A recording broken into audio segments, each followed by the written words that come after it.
Hello students, we see a variety of plants in our day-to-day life, or you can say in our everyday life we see a variety of plants. But have you ever seen that how a small plant changes into a tall tree?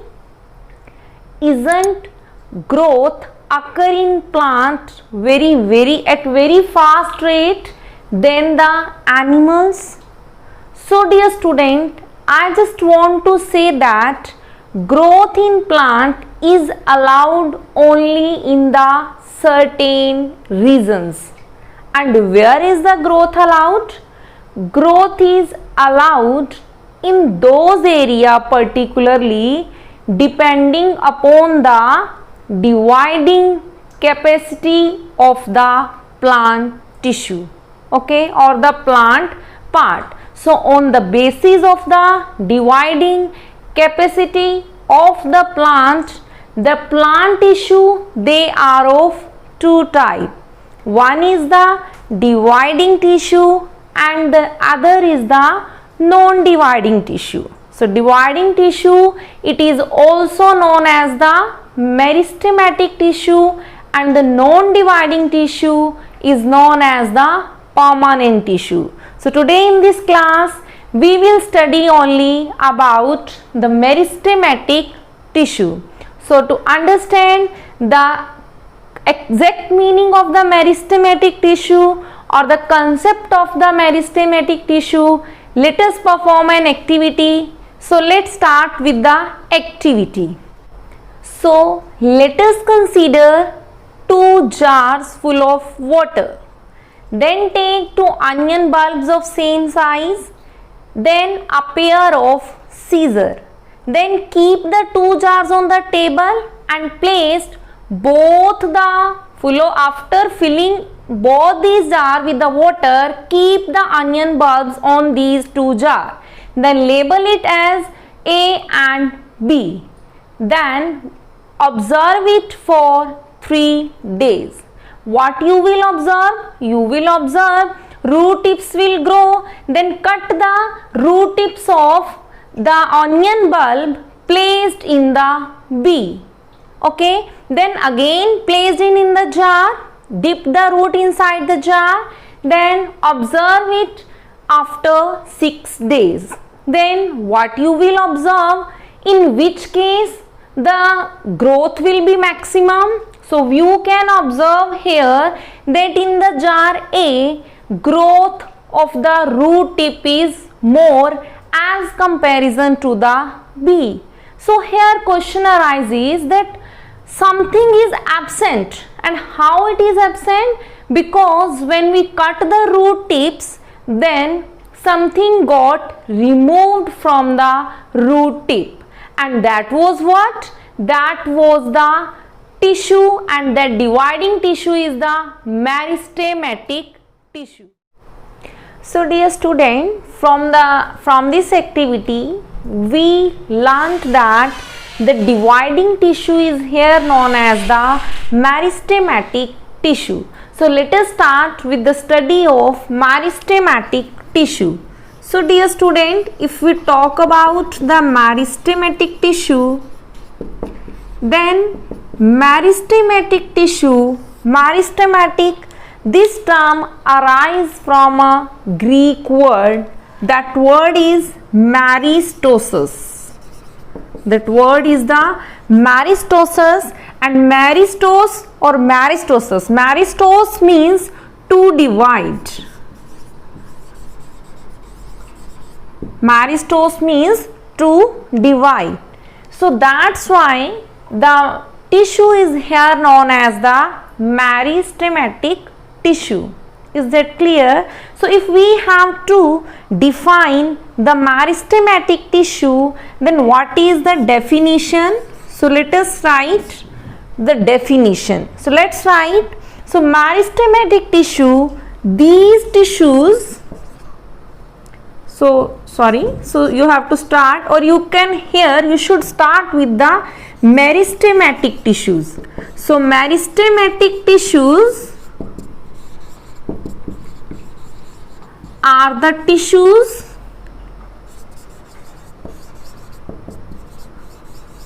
which are young, immature and are made up of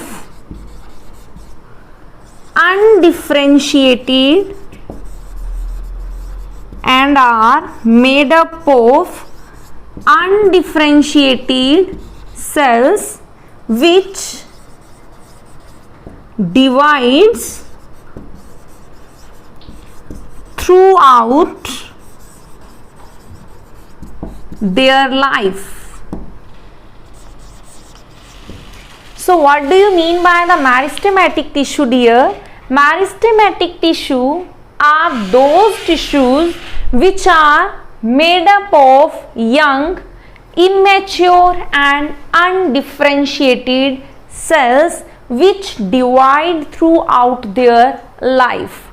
Young, you know very well this term. Immature, which are not fully grown, and undifferentiated like you, dear. Undifferentiated means what? Here, dear, you are undifferentiated cell.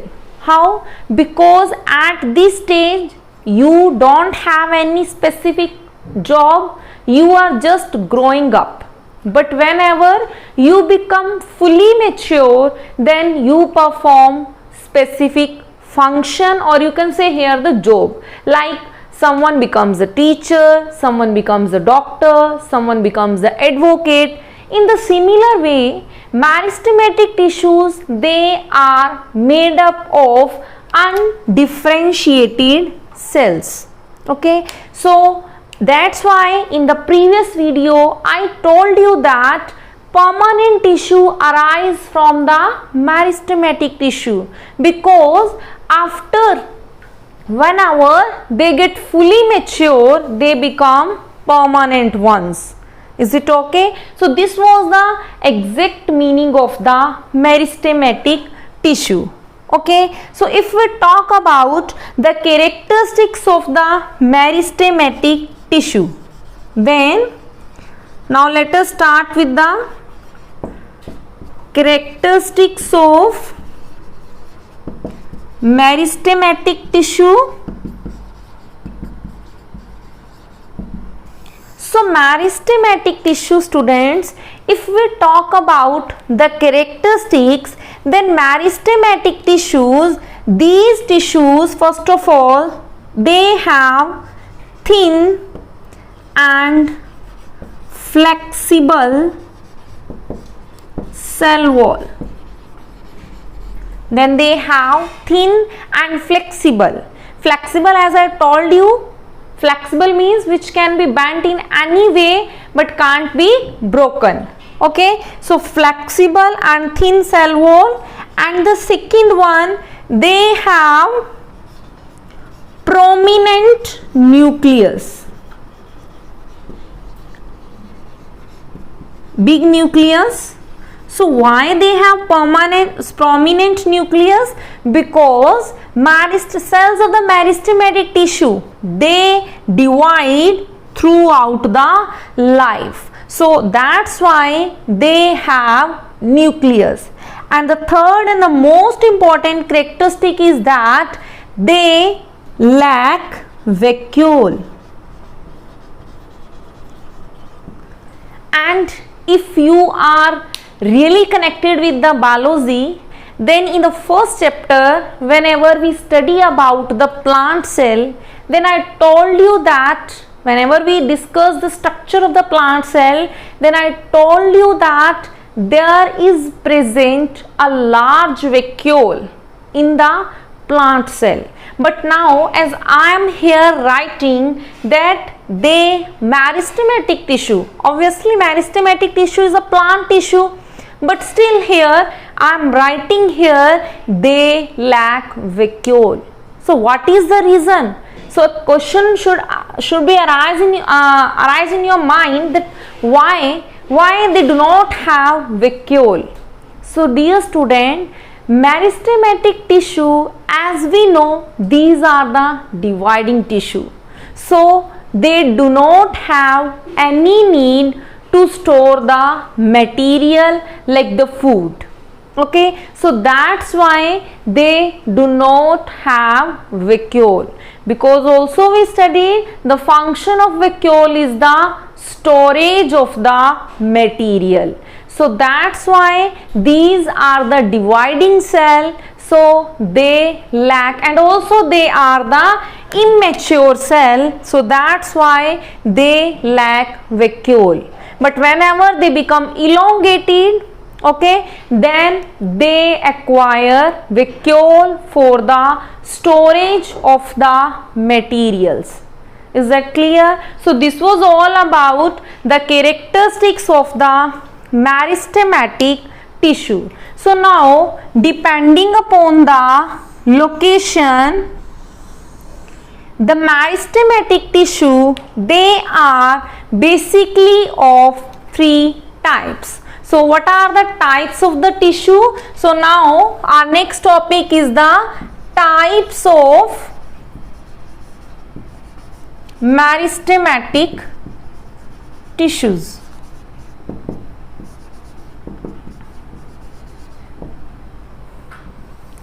So for that, again, students, I am drawing one diagram, and that diagram will really help you a lot to understand the types of the meristematic tissue.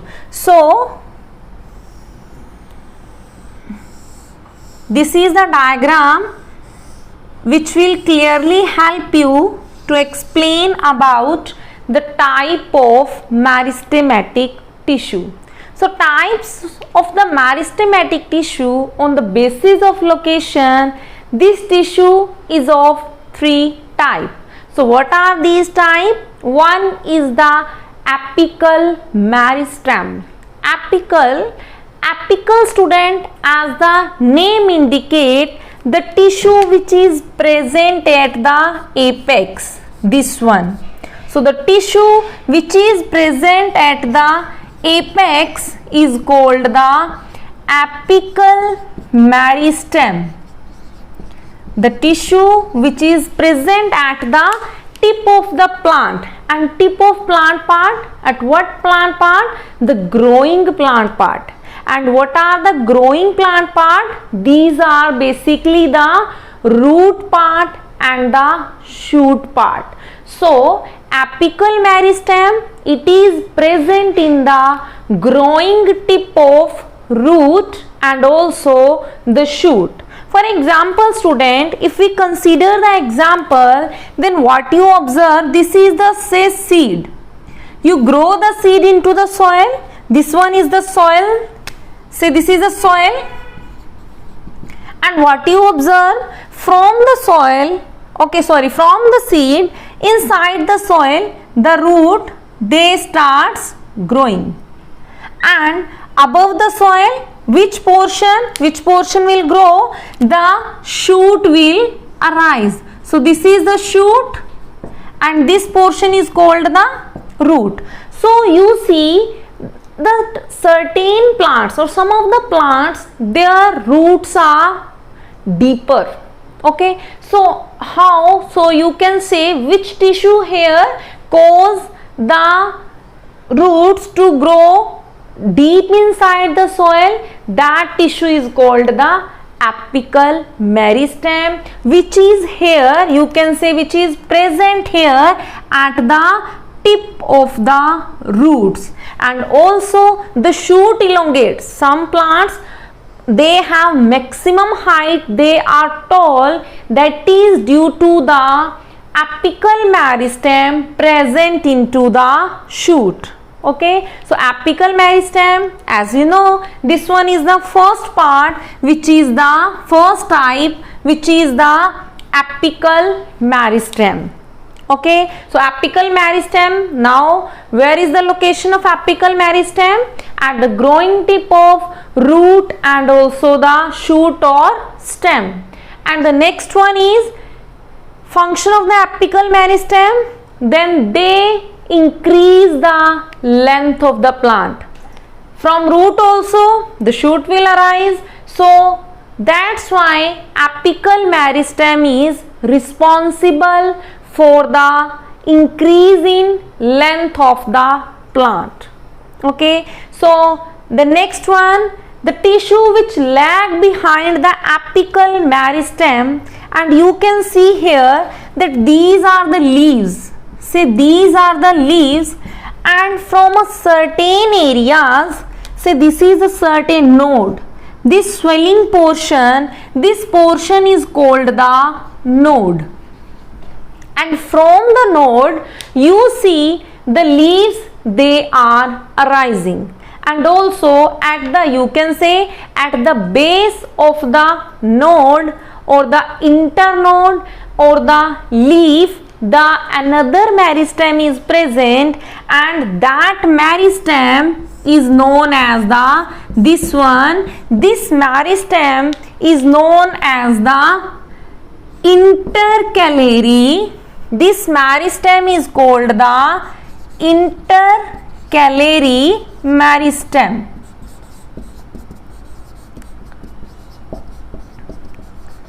Inter, student, you know, inter means between. Okay, if we consider the example of the sugar cane, I hope you all know about the sugar cane. So sugar cane में क्या होता है? In this way, this is the structure of the sugar cane. You observe a swelling here.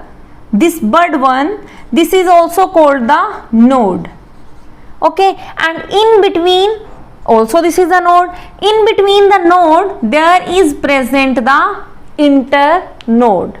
Okay, so intercalary meristem, where it is present? It is present at the base of leaf or in between the node and the internode. Okay, so now the question arises, what is the function of the intercalary meristem?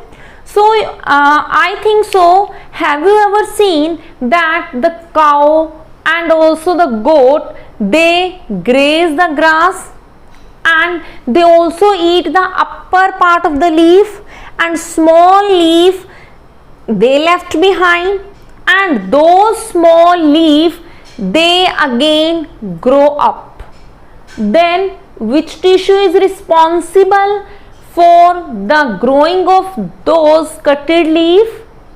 That tissue is called the intercalary meristem. So intercalary meristem, it causes the primary growth.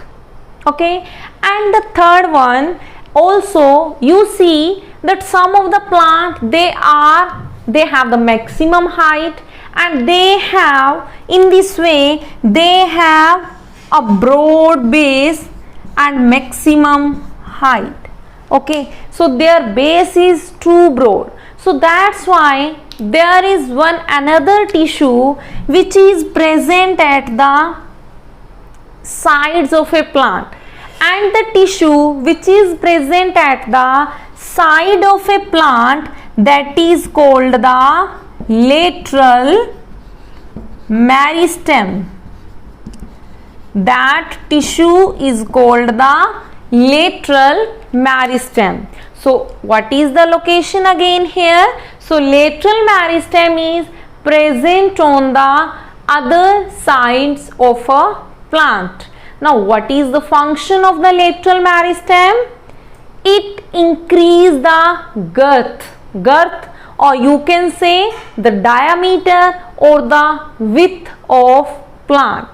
Okay, so these are the three types of tissue depending upon the location. Okay, so first one which is present at the tip of root or shoot, that is the apical meristem, which is present at the base of leaf, node, or between the internode, that is the intercalary, and the lateral meristem which is present on the side part of a plant. Okay, so this was all about the meristematic tissue. So let's take a recap. Today we have discussed the meaning of the meristematic tissue through an activity, then the characteristics of the meristematic tissue, then the types of the meristematic tissue. So hope you all have enjoyed a lot. So with this again, thanks to all.